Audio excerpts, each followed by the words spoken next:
Resumo e literatura do livro A Hora da Estrela, de Clarice Lispector. Resumo. Para quem está acostumado com resumos tradicionais, não é fácil fazer a síntese da Hora da Estrela. Isso porque, aparentemente, nada acontece logo nas primeiras páginas ou linhas. O que se percebe é a presença de um autor, o escritor Rodrigo S. M., às voltas com certos impasses de sua carreira, tentando dar início à narrativa da história da nordestina Macabea em sua vida cotidiana no Rio de Janeiro.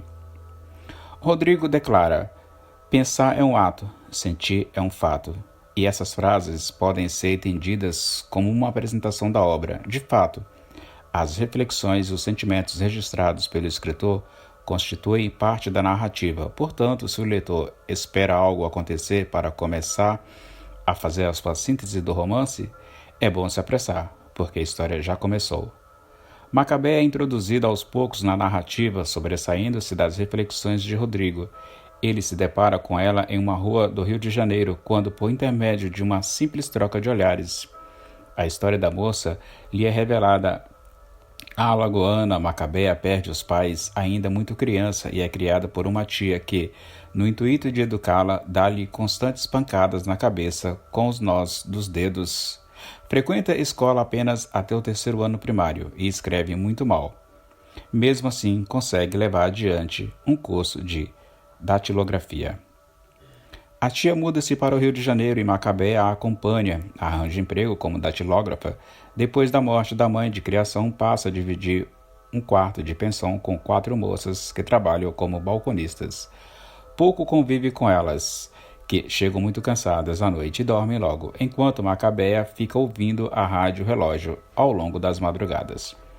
Certo dia resolve faltar ao trabalho e sair para um passeio. Encontra-se então com Olímpico de Jesus, metalúrgico nordestino. Ele a chama de senhorina e a convida para um passeio.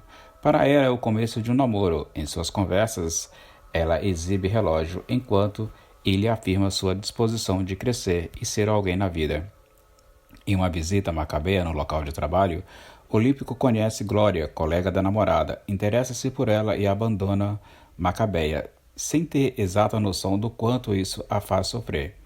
Macabea recolhe-se ao banheiro do escritório e passa com força o batom vermelho nos lábios para se sentir uma estrela de cinema. Constrangida por lhe roubar o namorado, Glória dá dinheiro a Macabea e a aconselha que ela procure uma cartomante. Macabea acata a ideia e vai até Madama Carlota, que lhe prevê um futuro brilhante e o encontro próximo de um grande amor. Ao sair da cartomante, Macabea morre atropelada. Os transeuntes se reúnem em torno dela, que se torna pela primeira e última vez na vida o centro das atenções, como uma estrela de cinema. Contexto. Sobre o autor. Quando Clarice Lispector surgiu no cenário cultural brasileiro em 1944, com o romance Perto do Coração Selvagem, foi saudada como uma revelação das letras brasileiras. Causou certo espanto a descoberta de que a autora, que escrevia como uma mulher madura, era na verdade ainda bastante jovem. Essas circunstâncias permaneceu aquilo que o tempo confirmou. Clarice era especial como escritora. Importância do livro. O romance A Hora da Estrela foi escrito em 1977, mas aborda um tema tradicional de nossa literatura: o contato do imigrante nordestino com a cidade grande. Esse assunto carrega uma forte carga política. Isso causou certo espanto, porque Clarice Lispector era vista como uma escritora alienada, distante desse tempo ou tipo de temática. Aqui ela aborda a questão se abandonar o psicologismo de suas obras, mostrando as limitações daqueles que criticavam sua suposta alienação. Período histórico.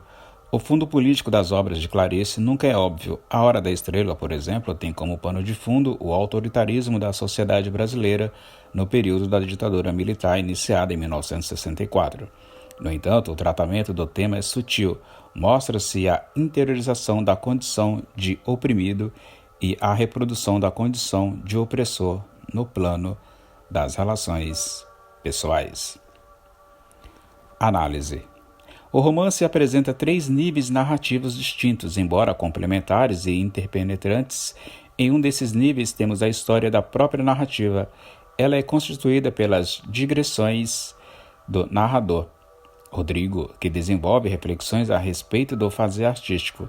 Para ele, pensar a respeito já é um fato, o que faz com que seus pensamentos adquiram a condição de acontecimentos na narrativa. Em outro nível, temos a história do narrador. Sua identificação é restrita ao nome e às iniciais de seu sobrenome, Rodrigo, SM. Curiosamente, recurso parcialmente explorado por Clarice em A Paixão Segundo G.H., romance de 64. O escritor manifesta as preocupações sociais que lhe são suscitadas pelo contato com os problemas da cidade grande, mas o que interessa de fato como escritor é a possibilidade de registrar o momento efêmero, passageiro, volátil, aproximando-se, nesse sentido, da própria Clarice. Rodrigo tenta combater a tendência de interromper sua narrativa para falar de si mesmo, mas percebe aos poucos que falar do outro é falar de si mesmo. Assim, a humildade extrema da nordestina Macabea é uma transposição metonímica de seu próprio estilo, simples e sem espaço para sentimentalismo. Por fim, temos a história de Macabea. Seu nome de origem bíblica associa-se à força e à resistência, o que lhe dá uma configuração irônica, já que o comportamento da personagem mostra o avesso dessas características. Como muitas outras personagens femininas da Clarice, Macabea é solitária e reflexiva. A novidade fica por conta de sua origem social humilde, distante da classe média em que figuram aqueles ou aquelas personagens. Na trajetória de Macabea, ganha destaque a relação com os outros. O namorado olímpico de Jesus possui um senso de superioridade que acaba por distanciá-lo de Macabea, escapando de um relacionamento amoroso que se caracteriza pela precariedade de sentimentos e de expressões de afeto. Glória, a colega de trabalho de Macabea, é o par perfeito para ele, manifestando seu orgulho próprio por intermédio de uma sensualidade explícita. O silêncio de Macabea contrasta com o domínio da palavra manifestado por todos ao seu redor. Olímpico com seu discurso de vencedor, Glória com a certeza de seus atrativos sexuais e o próprio narrador, Rodrigo, em suas constantes intervenções metalinguísticas. As previsões de Madama Carlota são outras tantas palavras que prenunciam o impossível fim das carências de Macabea. Ao consultar a cartomante, a moça se sente grávida de um futuro, ou grávida de futuro, mas esse será seu limite, prestes a alguma coisa que talvez nunca viesse a se realizar. Macabea encontra a morte ao ser atropelada por um automóvel, vira centro das atenções e conhece a sua hora da estrela. De um lado é tarde demais para ela, de outro é sua única chance de viver essa experiência. Vive-a com o brilho intenso de uma estrela, mas também com a mesma fugacidade. Resumo e literatura. No resumo de hoje, você ouviu A Hora da Estrela, de Clarice Lispector, movimento modernismo, geração de 45. Se você gostou, deixe o seu like ou o seu dislike, inscreva-se no canal, é de graça, você não paga nada por isso. Resumo e literatura. Espero você no próximo vídeo. Obrigado e até mais.